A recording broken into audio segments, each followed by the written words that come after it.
اور اڑانیں رد ہوئیں، ڈائیورٹ ہوئیں۔ ان حالات میں تیل اویو میں پینک کا ماحول پیدا کر دیا، جہاں لوگ سوشل میڈیا پر ٹکٹوں کی تلاش، ملک چھوڑنے کی کوشش اور ایئرپورٹ بند ہونے کی شکایتیں کر رہے ہیں۔ دوسری طرف ایران اور اس کے جو ساتھی ہیں، ان گروپس نے کھاڑی کے ملکوں اور عراق اور سیریا کے قریب موجودہ امریکن بیسز اور شپنگ روٹس پر ڈرون اور میزائل حملے کیے، جن کی وجہ سے قطر، یو اے ای، سعودی عرب جیسے ملکوں میں ایئر ڈیفنس سسٹم ایکٹیو ہوئے اور سائرن بجے۔ یہ ساری سچویشن اس بات کی طرف اشارہ کرتی ہے کہ جنگ کی لائن آف فائر جو ہے وہ اب پورے مڈل ایسٹ میں بکھر چکا ہے۔ کسی ایک مورچے تک بات اب محدود نہیں رہی، یہ آگ پورے مڈل ایسٹ میں پھیل چکی ہے اور اس کا اثر پوری دنیا میں پھیل چکا۔ امریکہ نے اس جنگ میں اپنے سب سے advance aircraft U S S Gerald R Ford کو لال ساگر میں، ریڈ سی میں تعینات کیا ہوا ہے، جو آپریشن ایپک فیوری کے تحت اپ ڈیٹ کر رہا ہے۔ 12 مارچ کو اسی کریئر پر ایک بڑی آگ لگنے کی خبر آئی، جسے آفیشلی نان کامبیٹ فائر کہا گیا، لیکن جنگ کے ماحول میں اس طرح کا حادثہ اپنے آپ میں اسٹریٹجک دباؤ کو بڑھا دیتا ہے۔ رپورٹس کے مطابق 2 امریکی ناوک زخمی بھی ہوئے، حالانکہ نیوی کا دعویٰ ہے کہ جہاز پوری طرح آپریشنل ہے۔ امریکہ اور اسرائیل کی اسٹریٹجی آج کی ڈیٹ میں یہ ہے کہ وہ اپنے نقصان کو چھپا رہے ہیں اور ایران پر وہ بڑھ چڑھ کے دعوے کر رہے ہیں۔ اسی طرح سے یو ایس سینٹرل کمانڈ نے ایک KC-135 اسٹریٹو ٹینکر، یعنی ہوا میں ایک دوسرے جہازوں کو ریفیول کرنے والا ایئر کرافٹ، اس کے گرنے کی بھی تصدیق کی، جو عراق کے اوپر آپریٹ کر رہا تھا۔ یہ نقصان اس وقت ہو رہا ہے جب امریکہ اور اسرائیل کا یہ کہنا ہے کہ انہوں نے 28 فروری سے اب تک ایران اور اس کے نیٹ ورک پر 15,000 سے زیادہ ٹارگٹس پر حملے کیے ہیں۔ نیوی کے اس جہاز کے بارے میں امریکہ نے کہا کہ یہ فرینڈلی اٹیک تھا۔ کوئی فرینڈلی اٹیک نہیں تھا۔ آپ کے جہاز کا نقصان ہوا اور 2 ہوا اور آپ ایک کو مان رہے ہیں اور اس کو بھی فرینڈلی کہہ رہے ہیں۔ So you are just trying to not give credit to Iran. اس تصویر میں ایک طرف ایران کی ملٹری ایسٹس کو نقصان ہے تو دوسری طرف امریکہ اور اس کے فلوٹنگ بیس کیریئر گروپس بھی دباؤ محسوس کر رہے ہیں۔ امریکہ اور اسرائیل کے ملٹری اسٹریٹجی کا ایک اہم حصہ یہ ہے کہ ایران کی انٹرنل سیکیورٹی اور کمانڈ اینڈ کنٹرول انفراسٹرکچر کو ٹارگٹ کیا جائے۔ اسی سلسلے میں ریولیوشنری گارڈز کی بسیج فورس کے ٹھکانے، چیک پوسٹ اور کمیونیکیشن ہبس پر حملے کیے گئے ہیں، خاص طور پر تہران اور دوسرے اہم شہروں میں۔ پینٹاگن نے یہ دعویٰ کیا ہے کہ ان اسٹرائکس کی وجہ سے ایران کی missile launch sites, air defence اور نیول ایسٹس کو کافی حد تک کمزور کر دیا گیا ہے اور ایران کی قیادت کو انڈر گراؤنڈ جانا پڑا ہے۔ لیکن اس کے باوجود ایران اب بھی لگاتار میزائلز اور ڈرون سے جواب دینے اور اسٹریٹ آف ہارمز اور ریجنل شپنگ چینلز پر پریشر بنائے رکھنے میں کامیاب دکھ رہا ہے۔ یہ دونوں باتیں ایک ساتھ چل رہی ہیں، ایک طرف ایران کی ملٹری کیپیسٹی پر پریشر اور دوسری طرف اسیمیٹرک یعنی غیر پرمپرک جوابی طاقت کا استعمال۔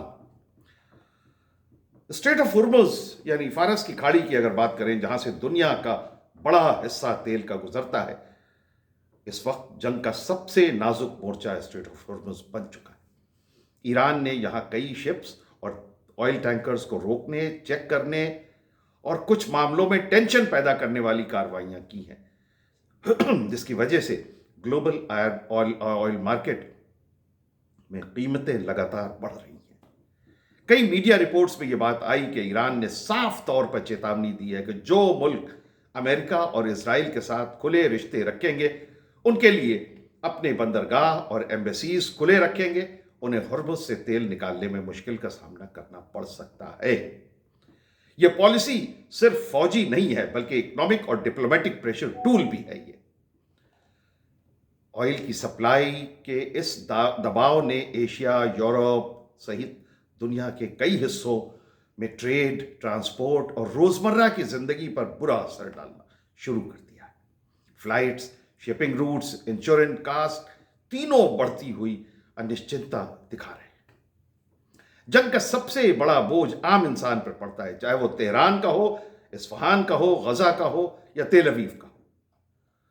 ایران کے اندر ایئر اسٹرائک اور میزائل حملوں میں سویلینز علاقوں کے آس پاس بھی خوف کی فضا پیدا کی ہے، جس کے نتیجے میں لاکھوں لوگ شیلٹر، مسجدوں، اسکولوں، بیسمنٹس میں رات گزارنے پر مجبور ہو رہے ہیں۔ وہیں اسرائیل میں تیل اویو اور اس کے آس پاس میزائل الرٹ اور ایئر ڈیفنس انٹرسیپشن میں لوگوں کی روزمرہ کی زندگی کو ہلا کر رکھ دیا ہے۔ بین گورین ایئرپورٹ پر حالات ایسے بن رہے ہیں کہ بہت سے لوگ ملک چھوڑنے کی کوشش میں لائنیں لگا رہے ہیں۔ ایک طرف غزہ اور فلسطین ہے، جہاں پچھلے سال سے جنگ جاری ہے اور پہلے ہی انسانوں کی زندگی، گھر، مسجد، اسپتال سب تباہ کر دیے گئے، اور دوسری طرف اب ایران اور اسرائیل کی سیدھی ٹکراؤ کی وجہ سے نئے مورچے کھل رہے ہیں۔ اس پورے ڈھانچے میں عام مسلمان عوام، چاہے وہ ایران میں ہو، لبنان میں، یمن، سیریا، عراق، دبئی، یو اے ای یا فلسطین میں، اپنے آپ کو ایک ایسی لڑائی کے بیچ پستی ہوئی پا رہی ہے جس میں فیصلے اوپر کی پولیٹیکل اور ملٹری لیول پر ہو رہے ہیں، لیکن جواب دہی اور تکلیف نیچے کے گھروں اور گلیوں تک اتر رہی ہے۔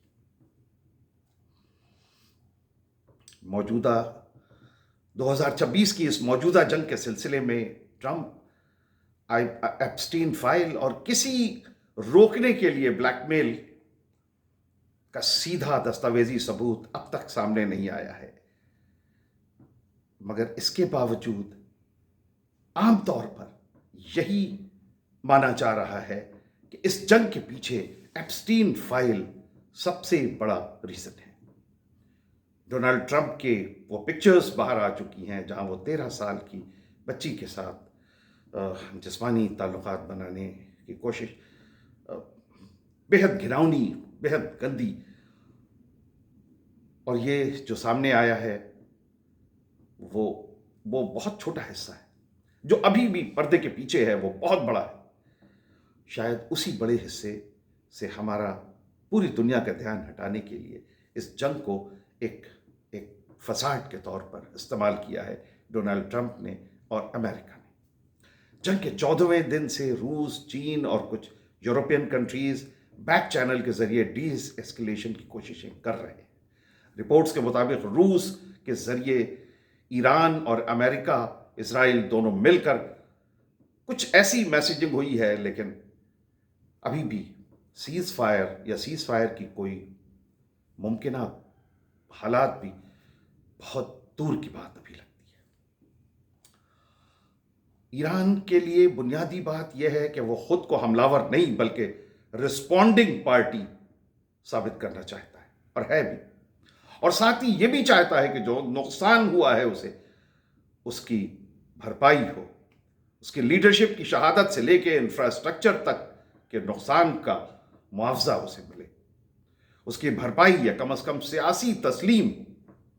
OIC اور کئی مسلم عرب ملک اس جنگ پر اس وقت دوہری پوزیشن میں پھنسے ہوئے ہیں۔ ایک طرف انہیں اپنے ملک کی سیکیورٹی، تیل کی سپلائی اور امریکہ اور ویسٹ کے ساتھ رشتوں کا دباؤ ہے، اور دوسری طرف عوام کا ایک بڑا حصہ فلسطین، غزہ اور اب ایران میں موجود اپنے بھائیوں کے ساتھ ملت کی ہمدردی کے ناطے عوام کی ہمدردیاں ایران کے ساتھ۔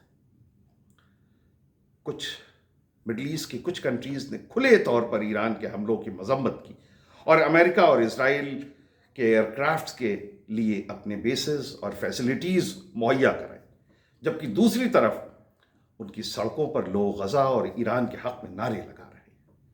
یہ دوہرا دباؤ آنے والے دنوں میں ان کی پالیسی اور ان کی سرکاروں کے لیے ایک مشکل پیدا کر سکتا ہے، خاص طور پر اگر اسٹریٹ آف ہرمز اور تیل کے ٹینکروں پر خطرہ اور بڑھتا ہے تو اگر ایک لیول ہیڈڈ نظریے سے دیکھا جائے تو اس جنگ کو صرف میزائل بنام میزائل یا فلائٹ بنام فلائٹ کے طور پر نہیں دیکھا جا سکتا. یہ مسئلہ انصاف، سیاسی خود مختاری اور ڈیکیڈ سے چلی آ رہی پابندیوں اور دخل اندازی کے خلاف رد عمل کا ہے. ایران کی خامیاں، اندرونی سیاست کی سختیاں اور حکومت پہ کی جانے والی جائز تنقید اپنی جگہ، لیکن یہ بھی حقیقت ہے کہ بار بار کی پابندیاں، رجیم چینج کی کوششیں اور خفیہ آپریشنز اس ٹکراؤ کو اور گہرا کر رہے ہیں. اسی طرح اسرائیل کے لیے بھی یہ جنگ صرف سیکیورٹی کا مسئلہ نہیں ہے، بلکہ اس کی ان پالیسیز کا نتیجہ ہے جس میں غزہ، ویسٹ بینک اور ریجنل فائلوں پر لمبے عرصے سے سختی، ناکہ بندی اور فوجی زور سے مینج کرنے کی کوشش کی گئی. آج تل اویو میں جب میزائلیں گرتی ہیں تو ان پر غزہ اور فلسطینی شہروں کی یاد بھی آتی ہے انہیں، جہاں سالوں سے بمباری میں عام انسان مر رہے ہیں. غزہ سے لے کر تہران اور صنعا تک ہر جگہ آج لہو بہہ رہا ہے، لیکن دنیا کے بڑے طاقتور ملک اس خون کو انصاف کی نظر سے کم اور اپنے اسٹریٹجک فائدوں کی نظر سے زیادہ دیکھ رہے ہیں. اس لیے یہ ضروری ہے کہ عوام کی آواز، علماء، اسکالرز، جرنلسٹ اور انٹلیکچوئلز اس جنگ کے سچ کو سامنے لائیں، بغیر جھوٹ کے، بغیر باتوں کو اوپر نیچے کیے ہوئے، تاکہ کل کی تاریخ کم از کم حقیقت پر مبنی لکھی جا سکے. تو یہ تھا ایمان نیوز پہ ہمارا آج کا ویڈیو. ایمان نیوز کے ساتھ اپنی محبتوں کا سلسلہ بدستور جاری رکھیے. ہمارے چینل کو سبسکرائب کیجیے، ہمارے ویڈیوز کو لائک کیجیے، شیئر کیجیے، فارورڈ کیجیے اور اپنی باتیں، اپنے خیالات، اپنے تاثرات کمنٹس کے ذریعے ہم تک پہنچائیے. بہت بہت شکریہ. خدا حافظ.